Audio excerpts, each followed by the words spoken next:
ओम शांति। आज प्यारे मीठे भगवान की मीठी मुरली मंथन की डेट है 8 सितंबर 2020।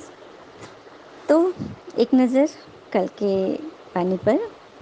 बाबा ने कल बोला कि मीठे बच्चे, मैं तुम्हें भक्ति के फल में तुम्हारी सद्गति कराने आया हूँ। तुम भक्तों को भक्ति का फल देने मैं आता हूँ। तुम्हारी तकदीर जगी हुई है।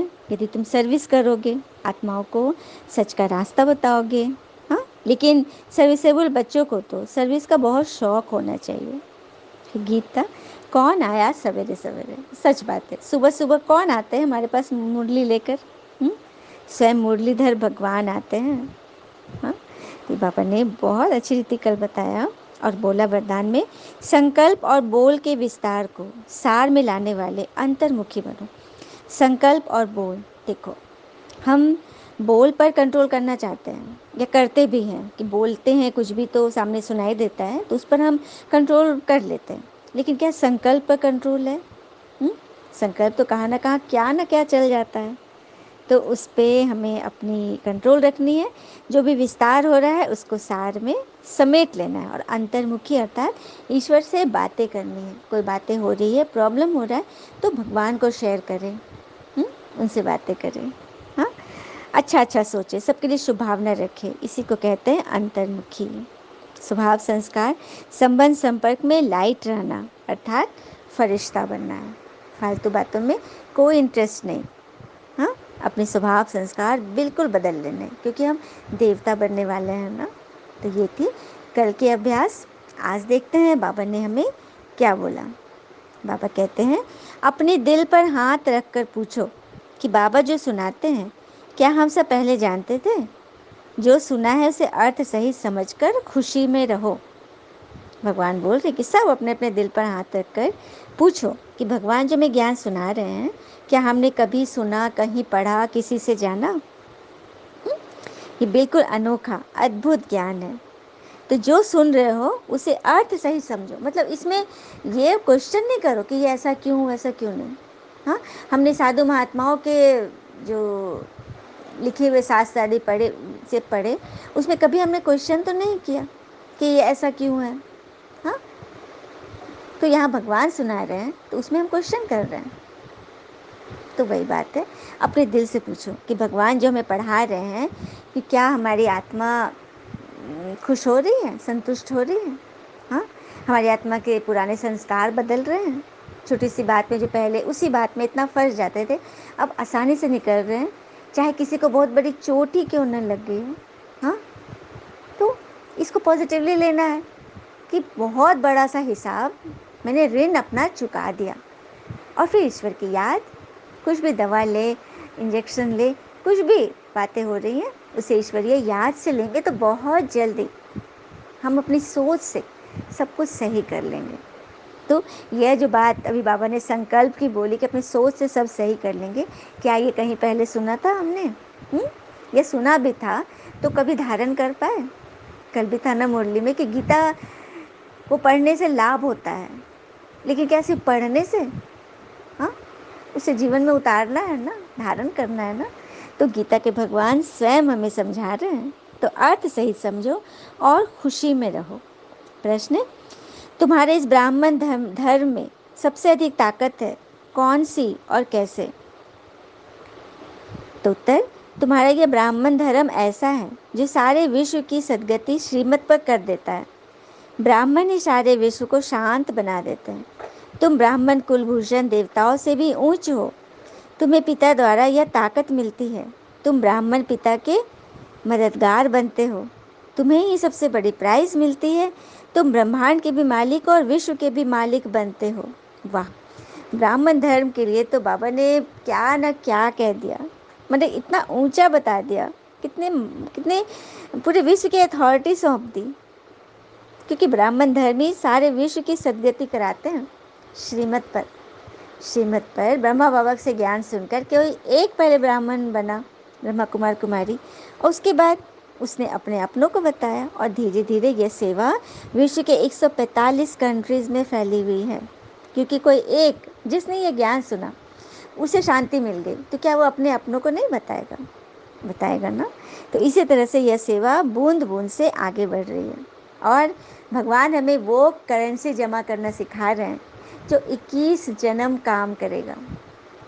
जैसे एक बार की बात है, एक सेठ था, बहुत अमीर, एकदम बिलियनर, बहुत अमीर था।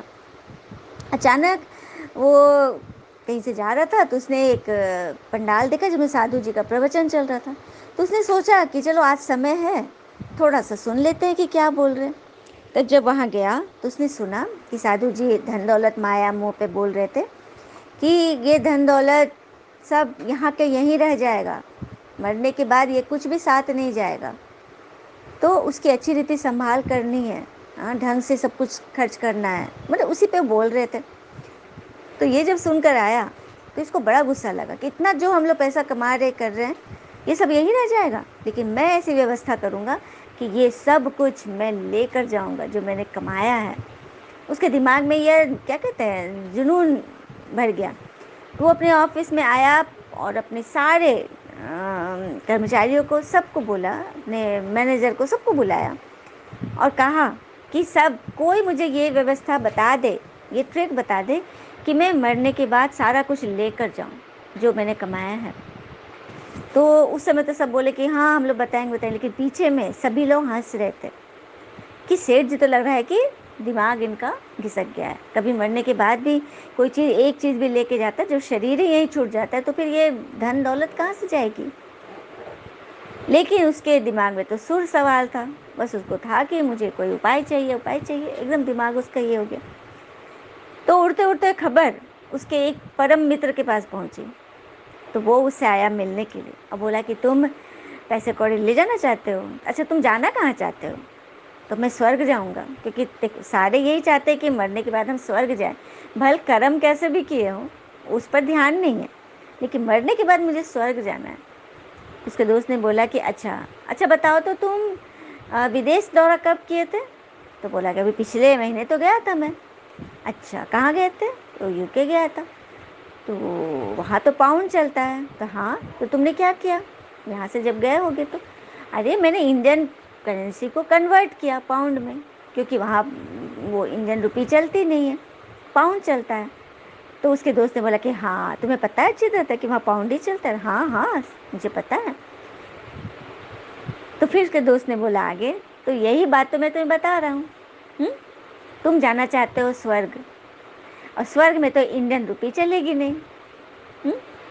तो फिर वहाँ ले जाने से तो कोई फ़ायदा नहीं, वो सब तो बेकार ही हो जाएगा, रद्दी बन जाएगा। हाँ तो क्या करूँ। तो उसको करो, उसको भी कन्वर्ट कर लो। कन्वर्ट, स्वर्ग में क्या क्या पैसा चलता है। तो स्वर्ग में चलता है पुण्य का खाता। पुण्य, हाँ, तुम जो पैसा कमाए हो ना उससे तुम पुण्य खरीदो, उसको पुण्य में कन्वर्ट करो, अच्छा काम करो, सबके लिए शुभ भावना रखो, सबकी भलाई करो, नीडी व्यक्ति को रोज़गार दे दो, तुम्हारे पास इतना पैसा है उसे खर्च करो, लोगों की भलाई में लोगों की दुआएं जमा करो, वो पैसे वहाँ काम करेंगे स्वर्ग में। तो उसके दिमाग में अच्छी रीते ये बात चली गई कि यही बात है, और फिर उसने उस अनुसार काम किया। तो देखा, बाबा हमें ब्राह्मण बनाकर हमसे कौन सा खाता जमा करा रहे, तो पुण्य का खाता। हाँ, सबसे बड़ी प्राइज़ भगवान से हमें यही मिलती है कि हम ये जो पुण्य जमा करते हैं ना, तो हम ब्रह्मांड के भी मालिक और विश्व के भी मालिक बन जाते हैं, है ना। अच्छा, मीठे मीठे बच्चों प्रति भगवान की नमस्ते। हम बच्चों की भी प्यारे शिव पिता को नमस्ते, और बाबा दिल से सभी आत्माओं की तरफ से आपको very very very good morning. धारणा के लिए मुख्य सार है, पहली पॉइंट, अपने को देखना है कि हमारे में कोई अवगुण तो नहीं। जैसे देवताएं मीठे हैं ऐसा मीठा बना हूँ। बाबा बोल रहे हैं कि अपने आप की चेकिंग करो कि हमारे में कोई अवगुण तो नहीं है। जैसे बाबा मीठे हैं, हाँ, जैसे देवताएं मीठे होते हैं, वैसे हम भी तो नहीं मीठे, हम भी मीठे हो रहे हैं ना। तो अपनी चेकिंग कौन करेगा, स्वयं का स्वयं ही टीचर बनो। हाँ, क्योंकि कहते हैं ना कि दूसरी पॉइंट है, पिता की श्रेष्ठ श्रेष्ठ मत पर चल अपनी राजधानी स्थापन करनी है। सर्विसेबल बनने के लिए सृष्टि के आदि मध्य अंत का, हेवन और हेल का ज्ञान बुद्धि में फिराना है। बाबा कह रहे हैं कि श्रेष्ठ से श्रेष्ठ मत पर चलो। तुम्हें ये श्रीमत मिल रही है ना, इस पे तुम्हें चलना है। और अपने आदि मत का ज्ञान जो तुम्हें मिल रहा है, उससे अपने आप को, अपनी बुद्धि में उसको फिराते रहो। मतलब हेवन और हेल का ज्ञान, स्वर्ग नरक का ज्ञान तुम्हें मिल गया है, तो उस अनुसार तुम अपनी करेंसी एक्सचेंज करो, अपने भाग्य का निर्माण करो। अच्छा, बाबा ने फिर वरदान दिया, श्रेष्ठ भावना के आधार से सर्व को शांति शक्ति की किरणें देने वाले विश्व कल्याणकारी भव। श्रेष्ठ भावना के आधार से सर्व को शांति शक्ति की किरणें देने वाले विश्व कल्याणकारी भव। अर्थात जैसे पिता के संकल्प व बोल में, नैनों में सदा ही कल्याण की भावना की कामना है, ऐसे आप बच्चों के संकल्प में विश्व कल्याण की भावना व कामना भरी हुई हो।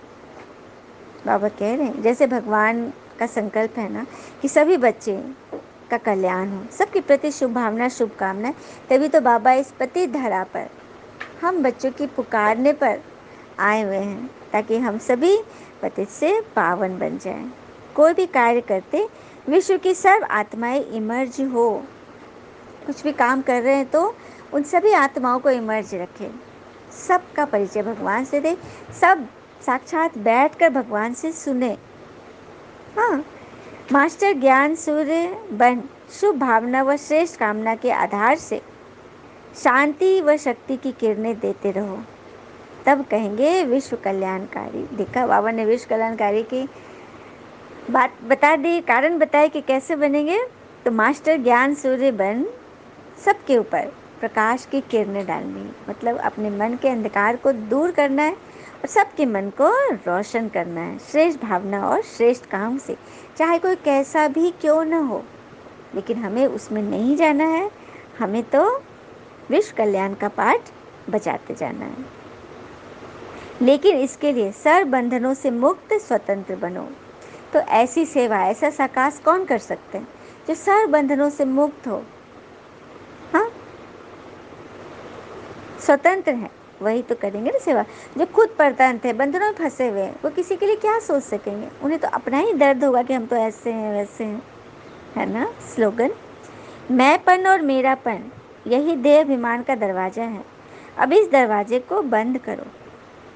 मैंपन और मेरापन अर्थात मैं और मेरा मतलब बच्चा, हाँ, यही देह अभिमान का दरवाजा है। शरीर हमारा बच्चा है, उसे हमें संभालनी है, कर्म इंद्रियों को सही दिशा देनी है, नहीं तो देह अभिमान का दरवाज़ा यदि खुला रह जाएगा तो इस दरवाजे को बंद करो।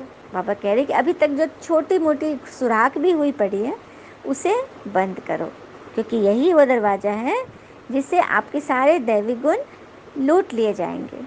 जैसे कि मोहम्मद गजनवी ने सोमनाथ के मंदिर में जो 17 बार अटैक किया था, लेकिन मंदिर का दरवाज़ा किसने खोला? एक पंडित ने, जिसे गजनवी से घूस दे के रखा था कि ये मेरी तरफ से बात सुने, है ना। तो दरवाजे को बंद करना है ना सबको। अच्छा, ओम शांति। शुक्रिया मीठे बाबा, वो बाबा के प्यारे प्यारे बच्चे।